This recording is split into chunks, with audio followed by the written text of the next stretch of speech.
Bonjour, j'espère que vous allez bien et que vous vous rappelez de moi, Gloria Membou Bimsalou, votre animatrice de Femmes des Appalaches pour TVCRA. Nous sommes encore aujourd'hui dans une nouvelle émission. Vous voyez bien, c'est que nous sommes dans une très belle épicerie. Nous allons rencontrer la femme derrière cette épicerie. On y va tout de suite. Bonjour Josie. Bonjour Gloria. Ça va bien? Très bien et toi? Je vais très bien, merci beaucoup. On est venu ici parler de l'épicerie Le Grenier, mais je voudrais qu'on puisse parler avant de toi, parce que c'est toi qui es là devant nous. Est-ce que tu peux nous expliquer qui es-tu? La femme derrière Josie, qui est-elle? Oui, bien sûr. Oui, je m'appelle Josie Talom, une jeune dame de 24 ans, de nationalité camerounaise d'origine africaine. Oui. Je vis à Thetford depuis 3 ans. J'arrive à Thetford en 2021 pour faire des études en dessin bâtiment au centre professionnel de Tremplin. D'accord. À l'issue duquel je travaille dans le domaine de la construction ici à Thetford. Ok, ben c'est génial. Donc, en dessin de bâtiment. Exactement. Parfait. Et qu'est-ce qui t'a emmené comme ça dans le dessin du bâtiment? De base, au Cameroun, je faisais déjà dans le domaine de la construction. Ok. Fait que ici, le dessin de bâtiment, c'était plus ce qui se rapprochait de mon programme d'études au Cameroun. Fait que c'était déjà une évidence. Ok, ah, d'accord, génial. Et là aussi, finalement, il y a le grenier. Est-ce que tu peux nous en parler un peu? C'est quoi le grenier? D'où ça vient? Oui, au grenier, c'est... Au grenier. Oui, c'est ça le nom, au grenier. Au grenier, c'est une épicerie qui propose des produits exotiques, avec de plusieurs nationalités, que ce soit de l'Afrique subsaharienne, d'Afrique du Nord, un petit peu de l'Amérique latine aussi. Fait que c'est une épicerie qui est née d'un constat dans lequel il y avait un flux de plus en plus croissant des personnes immigrantes dans la région de la région de la Chaudière-Appalaches, plus précisément dans la ville de Thetford. Fait que c'est à l'issue de ça qu'on a constaté qu'il y avait vraiment un besoin en termes de produits africains et d'autres nationalités immigrantes dans la ville. Fait que c'est par là qu'on a vraiment compris qu'il y avait vraiment un besoin. Un besoin. D'accord. Mais là, tu disais tout à l'heure que tu n'es pas seule dans l'aventure. Tu as des partenaires. Exactement. Okay. Et comment ça se passe? Comment vous vivez l'expérience? Ça vient de commencer il n'y a pas longtemps. Vous avez rencontré quelques médias. Il y a des gens qui commencent à venir. Comment vous vivez ça, au fait, cette nouvelle expérience? On est plutôt agréablement surpris parce que lorsqu'on partait le projet, déjà, tous les trois, on n'était vraiment pas très expérimentés dans le domaine de l'entrepreneuriat. Fait qu'on s'est lancé déjà avec se basant déjà juste sur notre idée. On ne pouvait pas s'inspirer d'une expérience antérieure où fait qu'on est allé vers certains fournisseurs qu'on a eu à chercher. Oui. Fait qu'au lancement, on a aussi été agréablement surprise par la curiosité des personnes locales ici qui viennent visiter pour voir ce qu'on propose dans le magasin. Aussi, on a aussi de plus en plus de personnes qui arrivent nouvellement dans la ville. Aussi, oui. Et les médias locaux qui ont été vraiment très ouverts envers nous pour nous proposer des interviews. On a aussi fait la une de la presse locale, le Courrier Frontenac, une fois. Vraiment, on était très contents. Wow, une très belle communication, ça. Ah, ben c'est génial. Ben, c'est bien, donc en général, c'est une belle expérience que vous êtes en train de vivre. Oui, très très belle. Parfait. Et maintenant, je veux que tu puisses m'expliquer avec ta vie professionnelle que tu as. Tu as dit que tu travailles quand même en ce moment dans la construction. Oui. Et ça aussi, comment tu fais pour concilier tout ça avec ta vie privée aussi à toi? Déjà, sur ce plan, je me dis que j'ai besoin des deux pour avoir une vie équilibrée. Fait que je fais vraiment un maximum d'efforts pour vraiment concilier la vie professionnelle et la vie personnelle. Fait que j'essaye de trouver vraiment beaucoup de temps pour consacrer à mon travail et aussi du temps pour consacrer à ma vie personnelle. Fait que, mais présentement, je dirais que je suis plus professionnelle que personnelle parce que, bon, je profite du fait que je ne suis pas encore mariée, je n'ai pas encore d'enfant, vraiment pour vraiment placer mes cartes au maximum. Absolument. Pour que, rendu à ce stade-là, je sois en mesure d'avoir vraiment du temps pour consacrer à une vie familiale et aussi un petit peu à une vie professionnelle. Génial. Mais maintenant, là, tu as dit que tu trouvais du temps pour consacrer à toi. Qu'est-ce que tu fais, par exemple, pour te consacrer du temps? Activité ou... Personnellement, je lis beaucoup. OK. Je lis beaucoup des œuvres, que ce soit des œuvres dans le domaine de l'architecture, qui est ma passion, que ce soit également dans le domaine du développement personnel, que ce soit dans le domaine de l'entrepreneuriat, je lis beaucoup. J'essaie également de voyager un petit peu. OK. Ici dans le Québec ou oui, dans le Québec. Pas encore partout ailleurs. Okay. J'ai pas encore eu l'occasion de voyager un peu partout. Fait que je voyage un petit peu. Okay. J'essaie aussi d'avoir une vie sociale assez active. OK. D'accord, c'est bien. Ben, c'est normal aussi, hein, vous êtes en démarrage encore, vous avez beaucoup de choses à faire, c'est sûr que tu vas mettre ton énergie encore dans le professionnel pour faire pousser justement les choses. Exactement. Ok, c'est une très belle chose. Où est-ce que toi, tu vois Au Grenier dans 5 ans, à partir de maintenant? Dans 5 ans. Oh, ça, c'est très bonne question. Tu peux donner par petite partie, si toi, tu vois ça d'abord dans un avenir plus proche, moyen ou... OK. Fait que dans un avenir plus proche, Au Grenier va proposer des services de coiffure ici au magasin. OK, génial. Fait que ça, c'est à court terme. Peut-être aussi en service de restauration Au Grenier. Oui. À moyen terme, Au Grenier pourrait également s'étendre dans d'autres villes. OK. Fait que créer d'autres magasins. OK. Également, oui. Fait que pourquoi pas créer également des franchises Au Grenier. L'extension. Oui. Créer également des restaurants Au Grenier. Oui, mais ça va dans le même sens, c'est la même chose encore? Oui, oui. Fait que c'est là qu'on voit un petit peu Au Grenier à long terme. OK, génial. Donc, Josie, tu as mentionné tout à l'heure que tu avais 24 ans? Oui. Je trouve que c'est très jeune hein, pour tout ce que tu es en train d'accomplir. Franchement, je te félicite déjà parce qu'il n'y a pas beaucoup de jeunes femmes de ton âge qui pensent à aller comme ça professionnellement très loin. Elles pensent d'abord à la vie tout de suite. Là. Pour l'impact local ici à Tête-Fort, toi en tant que femme, quel impact tu penses que ça donne d'être une femme immigrante de 24 ans, être en train de faire tout ça? L'impact pourrait être vu sur plusieurs dimensions. S'il faudrait prendre le volet des personnes qui s'en viennent s'installer ici en région, l'impact pourrait être dans la mesure où ils pourraient comprendre en quelque sorte que c'est pas quelque chose d'impossible à faire. C'est vraiment abordable, fait que disons pas très abordable, mais au bout, oui, c'est faisable. Ouais. Parce qu'avant, quand tu as dit abordable, oui. C'est faisable. Oui, c'est vraiment quelque chose de faisable. Si on ménage des efforts, on a une certaine discipline de vie, une certaine discipline professionnelle, on pourrait vraiment arriver à accomplir de grandes choses. Fait que ne pas se mettre des barrières lorsqu'on veut faire quelque chose, en fait. Et fait que maintenant, l'impact vraiment sur la région serait en quelque sorte...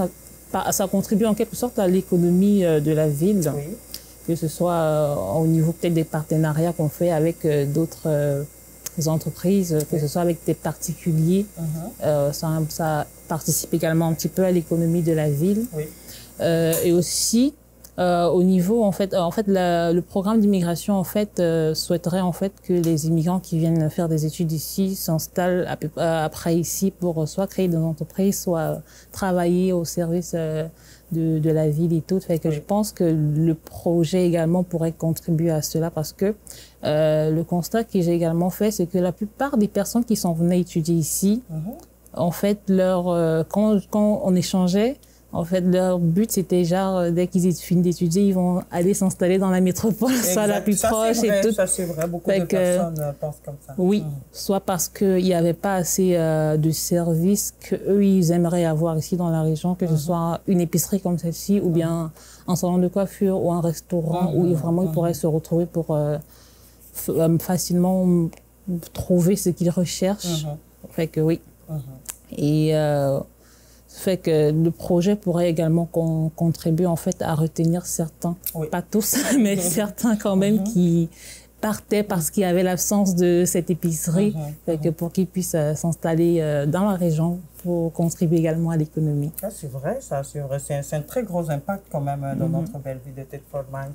Et je voudrais qu'on puisse explorer un peu plus le côté professionnel. Parce que tout à l'heure, tu as dit, oui, tu as ton travail et là, tu es aussi à l'épicerie, mais tu en parles comme si ça va, ça se fait, comme tu as dit, abordable tout à l'heure.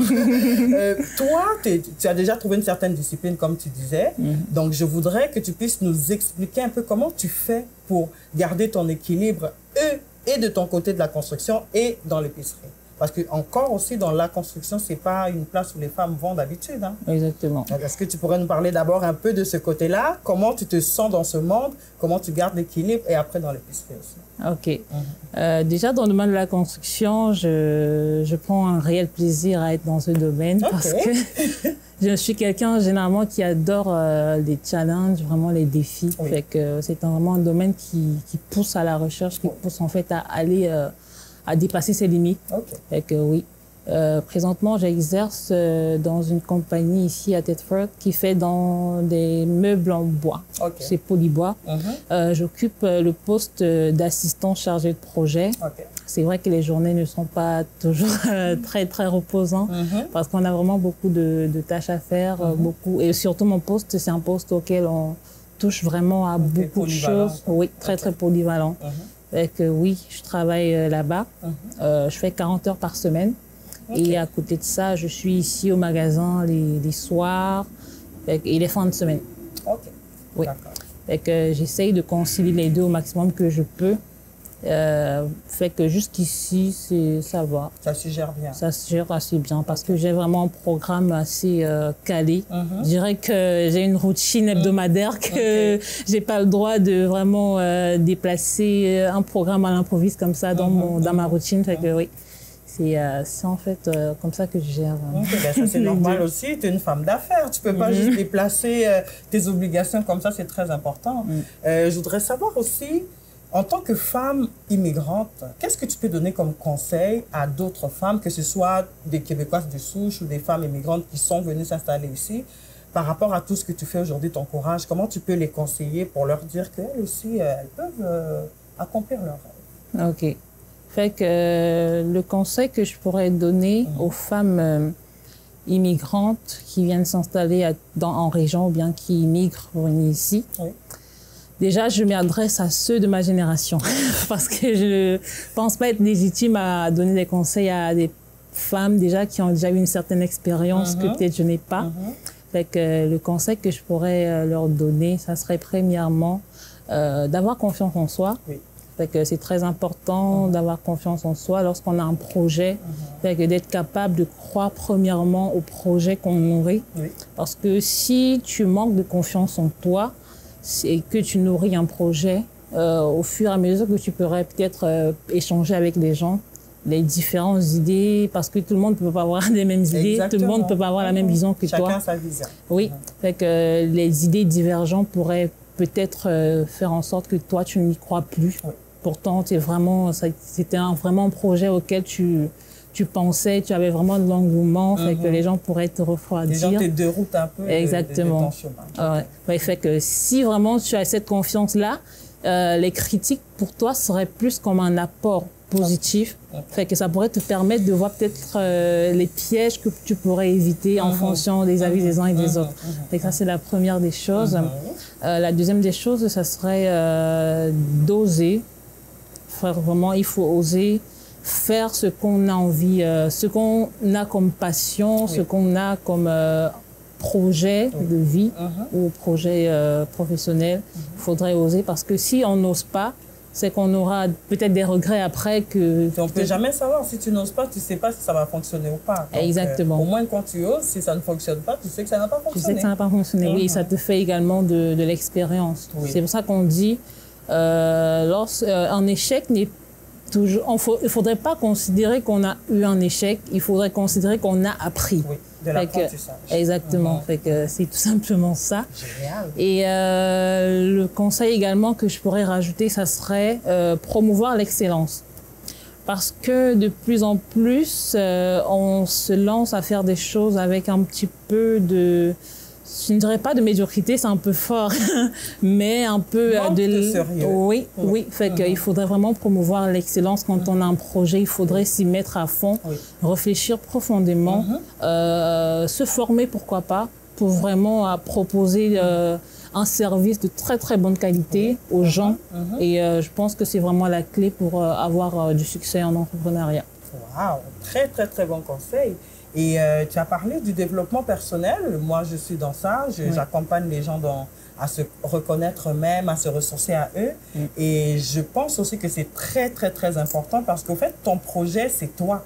C'est toi qui mets la vie dans ce projet. Quand toi, tu ne vas pas bien, tu ne fais que transmettre ton état d'esprit dans ce projet. Exactement. J'ai vraiment aimé que tu puisses spécifier ça parce qu'il y a des fois des gens qui commencent, mais au cours du chemin, ils écoutent des gens, puis après, ils se déstabilise un peu et c'est malheureux, je trouve. Exactement. OK. La partie de l'excellence aussi, je trouve que c'est une très belle intervention parce que des fois, les gens commencent leur projet, mais ils sont découragés parce que les gens ne donnent pas les réponses qu'ils voudraient. Mais les gens ne donnent pas ces réponses-là parce que c'est pas encore excellent. Tu ne donnes pas le service qu'il faut. Exactement. Ça, c'est bien. Les gens doivent s'habituer de plus en plus à donner l'excellence aux gens. C'est vraiment, franchement, de très, très, très bons conseils. Donc, ma belle Josie, tout à l'heure, j'ai dit le grenier, tu m'as corrigé, tu as dit au grenier. Donc, je voudrais que tu peux nous expliquer un peu, ça vient d'où ce nom au grenier?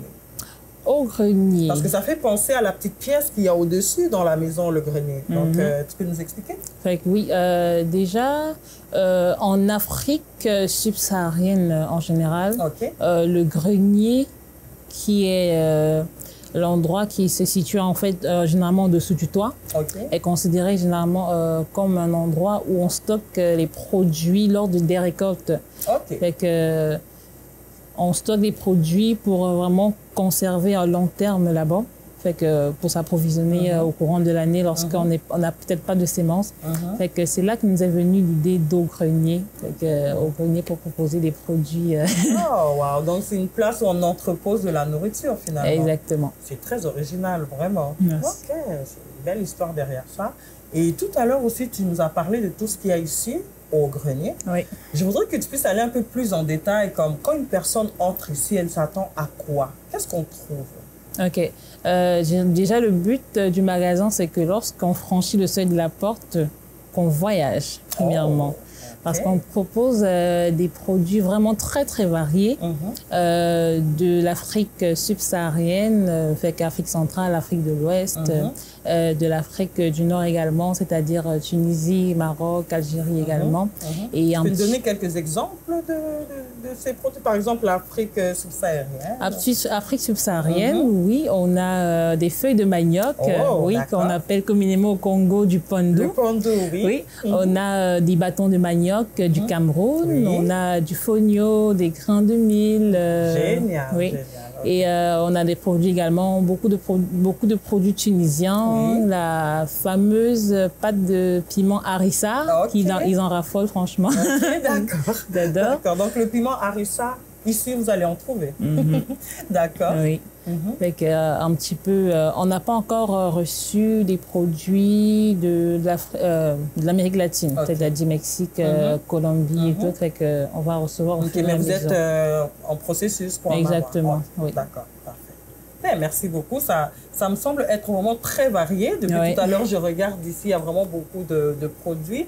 Donc, si vous cherchez une épicerie exotique, là, vous allez venir trouver des produits d'un peu partout. Vous avez entendu la belle demoiselle. Ah, ben, c'est ici, au grenier, qu'il faut venir. On a ajouté une petite partie astrologique à l'émission. Et tu m'as dit tout à l'heure que tu étais lion. Exactement. Et moi, je fais une petite analyse par rapport à la personne que moi, je connais de toi. Je ne te connais pas depuis longtemps, mais juste l'énergie que je ressens de toi. Parce que moi, j'aime lire dans les énergies des gens. OK. D'abord, en général, les personnes du signe astrologique lion sont des personnes assez fortes. Elles sont des personnes assez décidées. Le signe astrologique lion fait partie de l'élément feu. Et le feu, c'est la passion. C'est quand ils veulent quelque chose, il n'y a rien qui les arrête. Okay. Les personnes du signe astrologique lion sont très excentriques. Mais ils ont aussi beaucoup d'amour qu'ils partagent aux autres. Quand tu es autour d'une personne lion, tu te sens vraiment, quand la personne t'aime bien, tu te sens apprécié de toutes les façons. parce que vous êtes capable d'aller au-delà souvent. C'est pour ça d'ailleurs que moi je pense que vous en demandez beaucoup aux gens par rapport à l'attention, parce que vous en donnez beaucoup aussi. Voilà. Et les personnes de signe astrologique Lion sont des personnes qui sont très fonceuses aussi. Ça, on peut le voir avec comment tu nous as expliqué les recherches jusqu'à ce que vous soyez capable de faire tout ça. Le fait que tu sois sur les deux plans, que tu sois en train de travailler en même temps dans la construction et ici, et tu le gères comme si c'était rien. Du bon, j'ai géré mes horaires, ça va, relax. Ça, c'est une personne de signe astrologique Lion. Vous avez besoin de beaucoup d'énergie. Vous avez beaucoup d'énergie à dépenser et vous avez besoin d'être actif. Et toi, tu es très active, c'est super, super bien. En tout cas, c'est ça l'analyse que je fais sur toi. Ah, parfait. Comment tu trouves? C'est exactement ça, je pense. Oui, parce que je me retrouve parfaitement là-dedans. Ouais. Génial. Merci beaucoup encore de m'avoir accueilli ici aujourd'hui. C'est moi qui te remercie. D'accord. Je te souhaite de passer une très belle journée et à bientôt, parce que j'aime bien venir ici acheter des plantains, justement, des chips de plantains. C'est très bon. Au revoir.